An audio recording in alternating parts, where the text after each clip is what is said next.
In the late 1960s, Janis Joplin was a rebellious heroine whose wild, unrepentant lifestyle and raspy voice rocked America to its foundation. From Woodstock to the hearts of die-hard rock fans, she conquered it all. However, few people are aware that Joplin led a different life away from the spotlight, one full of suffering, isolation, and treachery. How could a woman who had the ability to electrify the whole music scene die in such tragic isolation? You won't believe who drove her to the brink, and the startling secrets that have been kept concealed for decades are finally coming to light. To learn the whole truth, watch the video. In 1943, Janis Joplin was born into a middle-class family with parents Dorothy and Seth in the little Texas town of Port Arthur. It was evident from an early age that Janis was unique among her siblings, a soul who stood out in her own distinctive manner. Her early years were anything but tranquil. Being different was not a source of pride at Port Arthur. She became the object of vicious taunts in classrooms and on school property. Her face was marred by severe acne. Every time she passed, harsh laughter reverberated down the corridors and her weight rapidly rose. Janis once remarked, "I was an outcast," as though no one in the town had ever made room for someone like her. Janis attempted to pursue a typical career after graduating in 1960 by going to college in Texas. However, there was no improvement. The agonizing events kept happening, and the critical stares persisted. She finally made the most audacious choice of her life in 1963, leaving Texas behind and pursuing her passion for music, where folk and blues became her sole means of escape. Janis started creating a new persona for herself. She was influenced by blues ladies and the growing beat movement, wore rough, bohemian clothing, and let her hair grow wild and untidy. Her debut single, "What Good Can Drinkin' Do," was recorded in December 1962, a raw, shaky song that at the moment seemed as brittle as her heart. It was only the start, but it unlocked a potent door. There was something unique about Janis's voice. Then, in January 1963, she moved to San Francisco with her buddy Chad Helms after packing up all she owned and leaving Texas. This was more than just a journey for Janis, it was a way out of suffering. She instantly felt as though she could breathe again in North Beach, which was lively and unrestricted. Freedom isn't always good, though. She was drawn into another whirlwind by San Francisco. Strange encounters, long nights, and an emptiness she attempted to fill with heroin, alcohol, and stimulants. She was arrested for shoplifting in 1963, which was a minor infraction but a portent of things to come. Her heroin addiction rapidly worsened over the following 2 years. Her friends started referring to her as a speed freak. Her body was destroyed by methamphetamine, and the highs drew her spirit farther and farther from the light. By 1965, those who genuinely loved Janis were compelled to do something against their will. To get her back to Texas, plan a fundraiser. They were aware that they might lose her forever if they didn't rescue her right away. Janis was a singing skeleton weighing about 88 pounds or around 40 kilograms when she got off the bus in Port Arthur. Still, there was a spark that refused to go out in those weary, failing eyes. She enrolled in anthropology at Lamar University, gave up drugs and alcohol, and fashioned her hair like a traditional beehive. And love showed up out of the blue, just when her previous wounds weren't completely healed. Janis was engaged to Peter DeLonc, a New York-based IBM employee, in the fall of 1965. He was one of the few individuals who truly made her feel important. In a move Janis never thought she would see, Peter even went to see her parents to seek their blessing. As though life had finally chosen to be kind to her, they started getting ready for their wedding. However, fate wasn't that forgiving. Peter had to move frequently for work. He also emailed an apology one day. The engagement had to come to an end. No dispute, no opportunity to wait. Only conclusion. The blow was too severe for someone who had experienced repeated abandonment throughout her childhood. Too sharp. Nevertheless, Janis saw psychological social worker Bernard Jarko on a regular basis in Beaumont, Texas during 1965 and 1966 while she battled to put herself back together. The United Fund, which is now known as United Way, provided funding for a counseling program that included these sessions. Biographer Myra Friedman interviewed Giocco after her death, revealing intimate details about Janis's inner life. He revealed a secret that she never revealed aloud.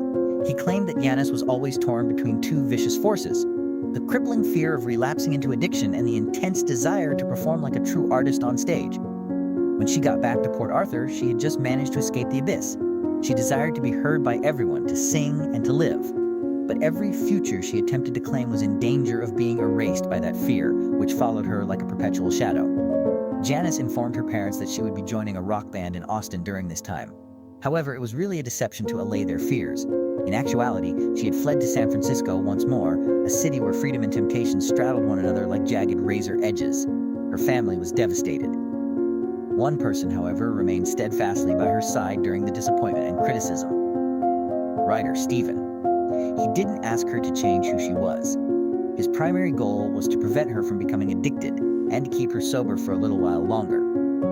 He was successful, but for a brief enough time that nobody could determine if it was hope or delusion.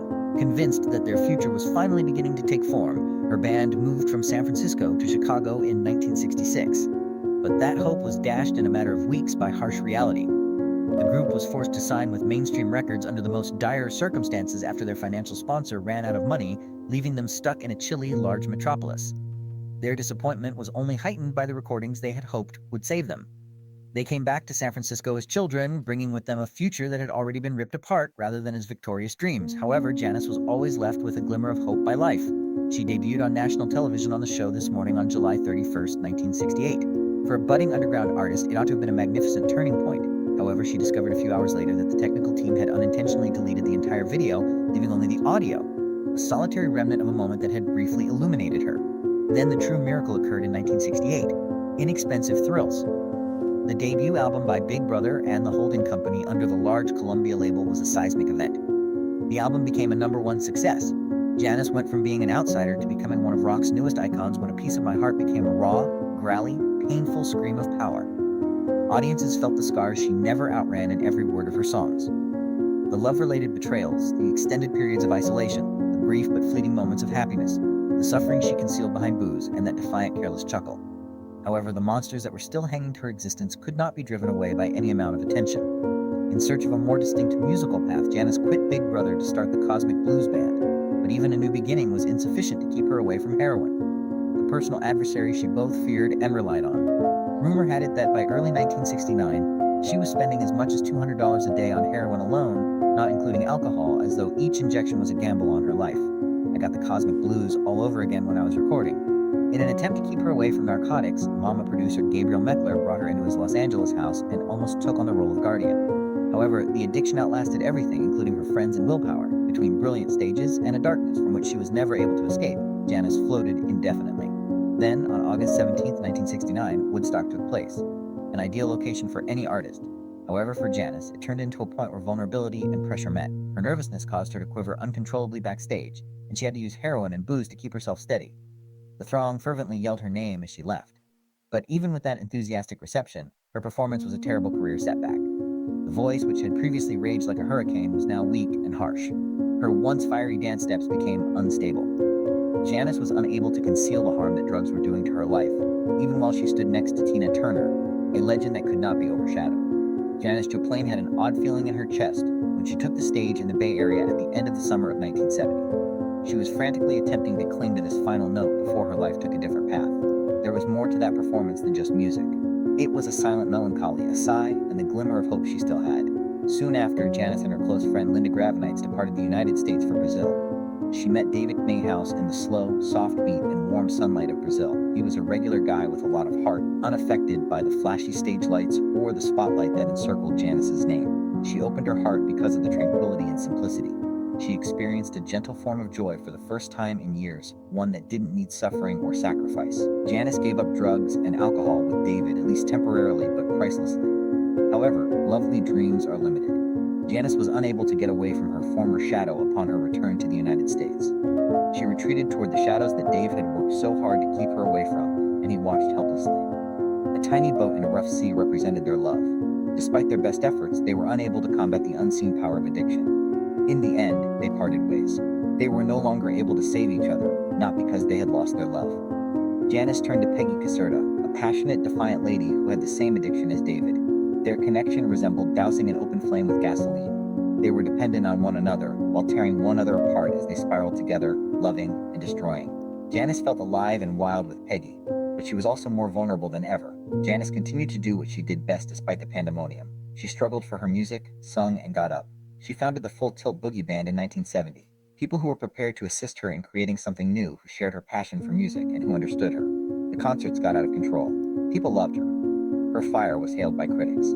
Janis appeared to be more radiant than ever to the outside world. However, nobody witnessed the private struggles with drink and the anxiety attacks that tore at her when the lights went out. Her romantic life was a turbulent sea, occasionally serene, occasionally aggressive, occasionally hopeful, and occasionally broken in agony. Janis constantly returned to one harsh reality, regardless of whether she was in love with a man or a woman. No one could fill the depth of her loneliness. Then came October 4th, 1970, which appeared to be just another day. However, it turned out to be the day that fate stopped playing. At the landmark Motor Inn, Janis Joplin was discovered dead on the chilly tile floor of room 105. At the age of 27, the world lost a voice whose every note burnt with fire. According to the autopsy, she most likely died from a heroin overdose that was exacerbated by alcohol. Many people still question whether there was more to the narrative behind that door, even though it was declared an accident. Janis gave her all to the album Pearl and Paul Rothchild produced before she passed away. The world heard the completed record, but not her. Through every song, the world loved her, listened to her, and shared her grief. Mercedes-Benz, Bobby McGee, and I all contributed to her legacy. The last sigh of a heart that, despite being pushed to its limit, always desired to love and to live. Even though Janis Joplin is no longer with us, her music, which is blazing, unvarnished, and terribly honest, make sure that we never forget her as a breathtakingly brilliant star. The next video is waiting for you on the screen if this narrative touched you. Remember to subscribe when you click it. See you there.